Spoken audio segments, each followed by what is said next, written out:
ये भैया ना रहते बगलिया में तारा इतना 500 आइल बा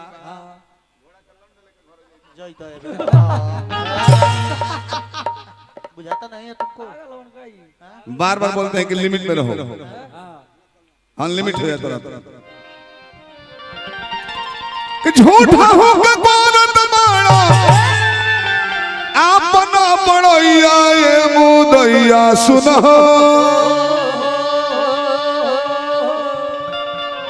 ए मुदैया सुनो सोझा के कोरोना लड़ैया ए मुदैया सुनो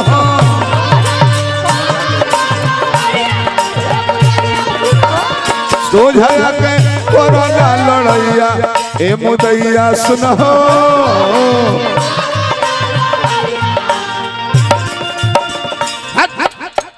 धनुष बान तानत नहीं खो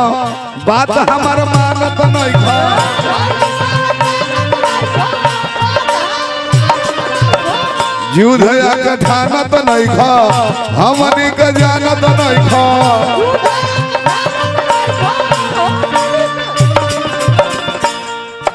हमने के सीना में बाण खाई ले जा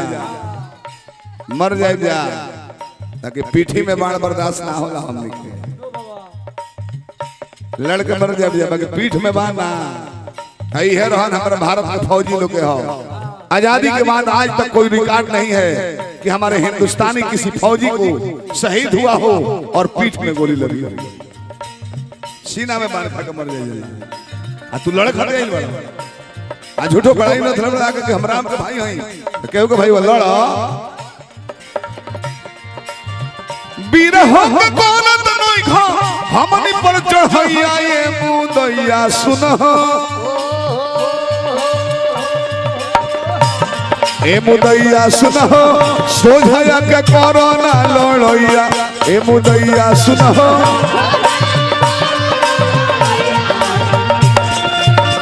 सोझा के कोरोना लड़ैया ए मुदैया सुनो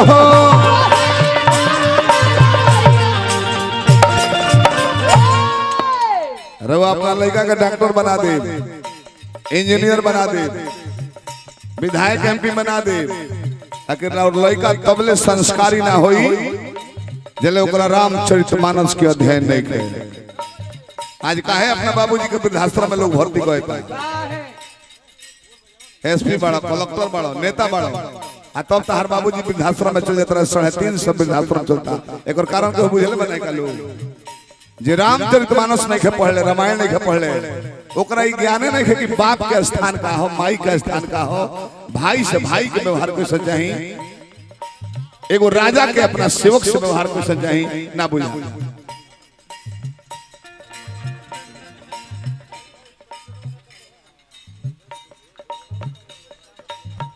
अच्छा हमारा कुंदन भैया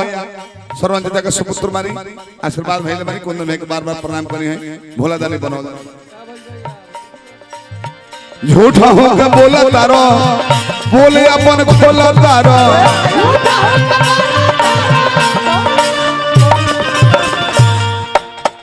बैर भाव मोला तारो बोले ना पर टोला तारो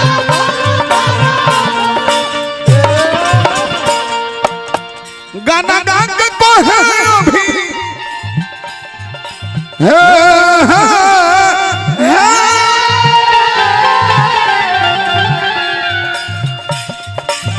हाँ भाई कूलरवा बंद हो गया तो हम कहत नहीं काहे गरम होता ऑपरेटर इधर हमको लाइन सही कर बहुत नहीं पसीना काहे हमारे होता तो देख ली कहां से बता नहीं देखवा ली कहता नहीं हमारा गीत बहुत पड़ता सका ऊपर वाला उल्टे उल्टे होता रहो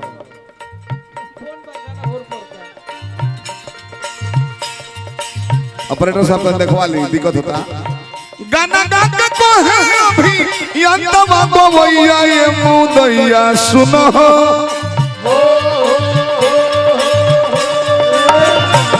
ए मुदैया सुनो सोझा के कोरोना लड़ैया ए मुदैया सुनो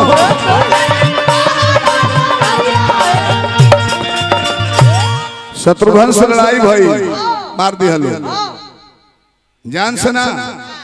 हृदय में बाण मरले मूर्छित हो गिर गइले समाचार अयोध्या में गइल बा लक्ष्मण जी चलल बाड़े ओहो अपन बांधे पर हवा बहले उनको का मूर्छित तब भगवान को के ना दाल में काला ना दलिए काला हो गइल बा हनुमान तू हो जा भरत के संगे आ तू हो जा सुग्रीव रथ पर रही हो हनुमान जी तू बाहर निरीक्षण करी हो रण क्षेत्र में पहुंचल बालो हनुमान जी देखते जान गन गिरी होती होती बालो आ लक्ष्मण के मूर्छित शत्रुघ्न के मूर्छित कुछ ना कुछ बात बा हनुमान जी आंख बंद कर के हे प्रभु यदि हम सेवा कइले हई त लइकन के माई बाप के फिगर हमरा सामने आ जाए आंख बंद कइले तले राम सीता कहल का हां हां त मलिकालय के जमन होल वही दादा जब मलिकारे के लइका बोले तो लड़ी काहे के तले कुछ ब्रह्मास्त्र मनले हनुमान जी बन्हा गइले फेना में बांध दी हलो जान बुझ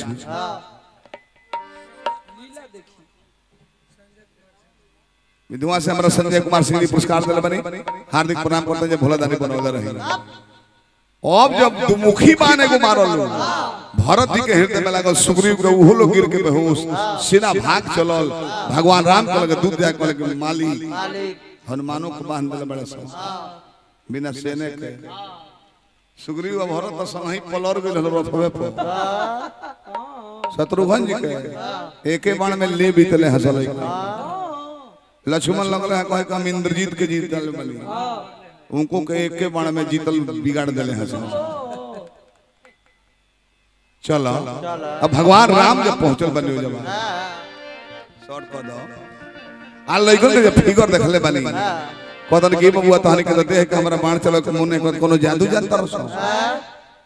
हमारा शत्रुघ्न भरत लक्ष्मण जैसन भाई हनुमान तू ही जब बनाइल बड़ो मलिका आगे के अपन कर्म करी हम अपन कर्म करत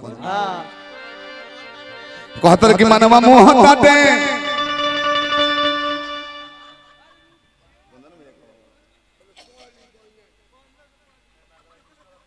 स्वर्गीय माता जी के सपूत